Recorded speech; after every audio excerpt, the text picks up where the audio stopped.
തനിച്ചു പോകാൻ പേടിയുണ്ടോ മീരെ? ഇതിപ്പോൾ ഇങ്ങനെ ഒരു ആവശ്യം ഉണ്ടാകുമെന്ന് വിചാരിച്ചിട്ടില്ല. ഏട്ടന് കുഴപ്പമൊന്നുമില്ലെന്ന് അമ്മ പറഞ്ഞെങ്കിലും നേരിട്ട് കണ്ടില്ലെങ്കിൽ ഒരു സമാധാനം ഉണ്ടാവില്ലടി.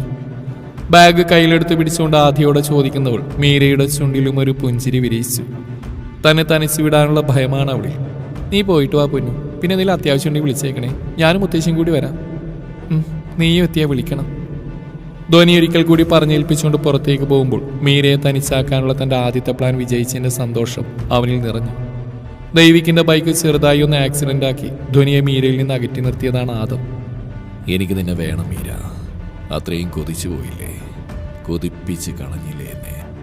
വശ്യമായൊരു ചിരിയോടെ ഓർത്തുകൊണ്ട് ഫോണിൽ കാണുന്ന അവിടെ പുഞ്ചിരിക്കുന്ന ചിത്രത്തിലേക്ക് മുഖം അമർത്തി വെച്ചവൻ. ധ്വനി കൂടെ ഇല്ലാത്തതുകൊണ്ട് തന്നെ അന്ന് നേരത്തെ കോളേജിൽ നിന്നിറങ്ങാൻ മീര ശ്രദ്ധിച്ചിരുന്നു. ബാഗും എടുത്ത് പുറത്തേക്ക് ഇറങ്ങുമ്പോഴാണ് ലൈബ്രറിയിൽ നിന്നും മിസ് വിളിക്കുന്നു എന്ന് പറഞ്ഞ് ഒരു സീനിയർ ചേച്ചി വന്ന് പറഞ്ഞത്. കാര്യമെന്താവുമെന്നറിയാനായി മുകളിലേക്കുള്ള സ്റ്റെയർ കയറിയവൾ.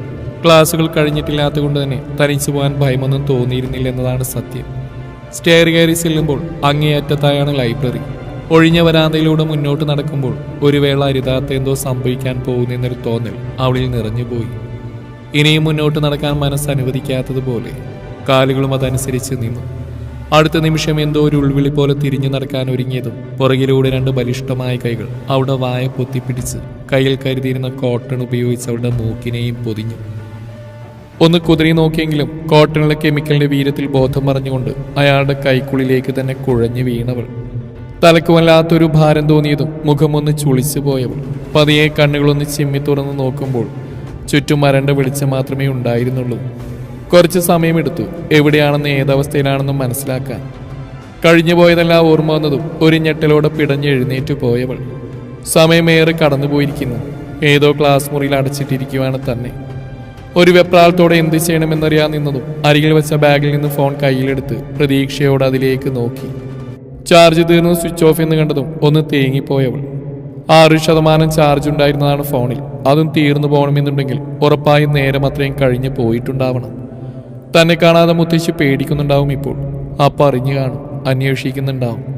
സങ്കടം കൊണ്ട് വിങ്ങിപ്പോയിരുന്നു പെണ്ണ്. ഇരുട്ട് നിറഞ്ഞ ക്ലാസ് മുറിയുടെ ഉള്ളിൽ ശ്വാസം എടുക്കാൻ പോലും ഭയന്നുകൊണ്ട് നിന്നുപോയവൾ. താൻ ചെന്ന് അകപ്പെട്ടിരിക്കുന്ന കെണി, അതിൻ്റെ ആഴവും വ്യാപ്തിയും ഒരുപോലെ അവളെ ഭയപ്പെടുത്തി. ചാർജ് തീർന്ന് ഓഫായ ഫോൺ ഒരു കയ്യിൽ ഞെരിഞ്ഞമർന്നു. അപ്പയെ പോലും ഒന്ന് വിളിച്ചറിയിക്കാനാവുന്നില്ല. എന്ത് ചെയ്യണമെന്നോ ആ അവസ്ഥയെ എങ്ങനെ മറികടക്കണമെന്നോ അറിയാതെ ഉഴറി നിന്നവൾ. അടുത്ത നിമിഷം ആ നിശബ്ദതയെ ഭേദിച്ചുകൊണ്ട് അടുത്തു വരുന്ന ബൂട്ടിന്റെ ശബ്ദം, ഒപ്പം വായുവിൽ കലരുന്ന പെർഫ്യൂമിന്റെ സുഗന്ധം. ഒന്നലറി വിളിക്കാൻ പോലും ശബ്ദമുയരാതെ ഭിത്തിയോട് ചേർന്ന് നിന്നുകൊണ്ട് മെഴികൾ ഇറുകെ അടച്ചു. അടുത്തു വരുന്ന അവന്റെ നിശ്വാസ ചൂട്.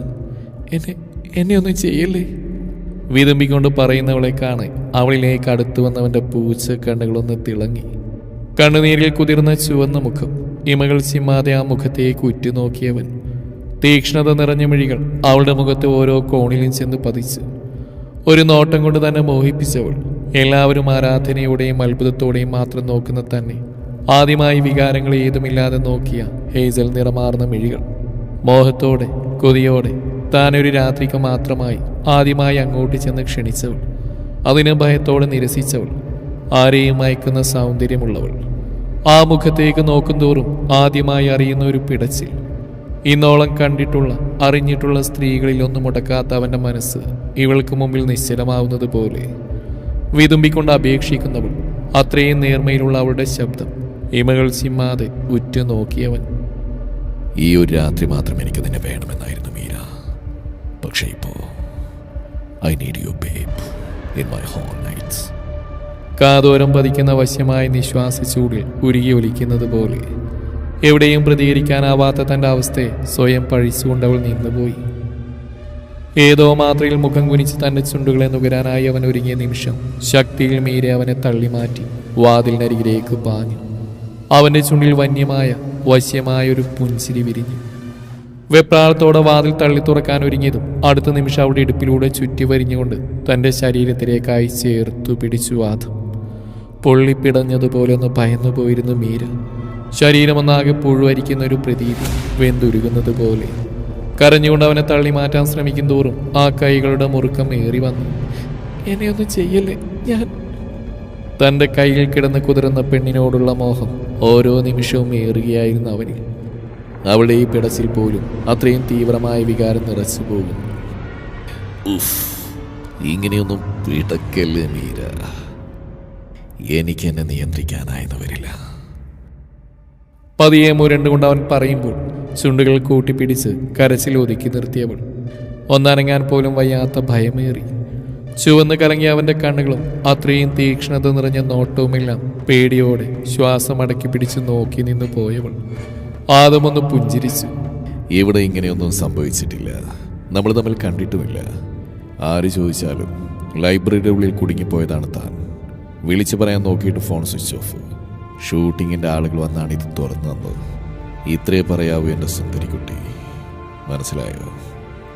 പതിയെ പറഞ്ഞുകൊണ്ട് ഒരു കൈയാൽ അവളുടെ കവിളിനെ തൊട്ട് തലോടിയതും മിഴികളിറുകെ അടച്ച് കരഞ്ഞവൾ. എന്നെ ഒന്നും ചെയ്യില്ലേ? ആദമൊന്ന് ചിരിച്ചു. നെഞ്ചിൽ തറഞ്ഞു കയറി പോകുന്നൊരു മോഹം തോന്നിപ്പോയവന്. ഒരു രാത്രിയോ ഒരു ദിവസമോ കൊണ്ടൊന്ന് അവസാനിക്കാതത്രയും മോഹം. ഒരു ജന്മം മുഴുവൻ അവളെ വേണമെന്നുള്ള മോഹം. ശരി, ഇപ്പൊ ഒന്നും ചെയ്യുന്നില്ല. പക്ഷേ എനിക്ക് വേണം നിന്നെ. അധികം വൈകാതെ സ്വന്തമാക്കും ഞാൻ. അതിനിടയിൽ ആരെയും ഒന്നിനെയും മനസ്സിൽ കയറ്റി വെക്കാൻ ശ്രമിക്കരുത് നീ. നല്ലതിനാവില്ല. വന്യമായൊരു ചിരിയോടെ പറഞ്ഞു നിർത്തിക്കൊണ്ട് അവളിലെ പിടിയയച്ചു ആദം. പ്രാണൻ തിരികെ കിട്ടിയതുപോലെ മുഖമമർത്തി കരഞ്ഞുപോയവൾ. ഈ നിമിഷം അയാളിൽ നിന്നും രക്ഷപ്പെട്ടല്ലോ എന്നുള്ള ആശ്വാസം മാത്രമായിരുന്നു അവളിൽ മുന്നിട്ട് നിന്നത്. പെണ്ണിന്റെ കരച്ചിലിനോട് പോലും അത്രയും തീവ്രമായൊരു ആഗ്രഹം തോന്നിപ്പോയിരുന്നു അവന്. അത്രയേറെ തന്നെ മോഹിപ്പിക്കുന്ന ഭ്രമിപ്പിക്കുന്ന മറ്റൊന്നും ഈ ഭൂമിയിൽ ഇല്ലാത്ത പോലെ അവളുടെ ഓരോ ചലനങ്ങളും ചിരിയോടെ വീക്ഷിച്ച് നിന്നവൻ.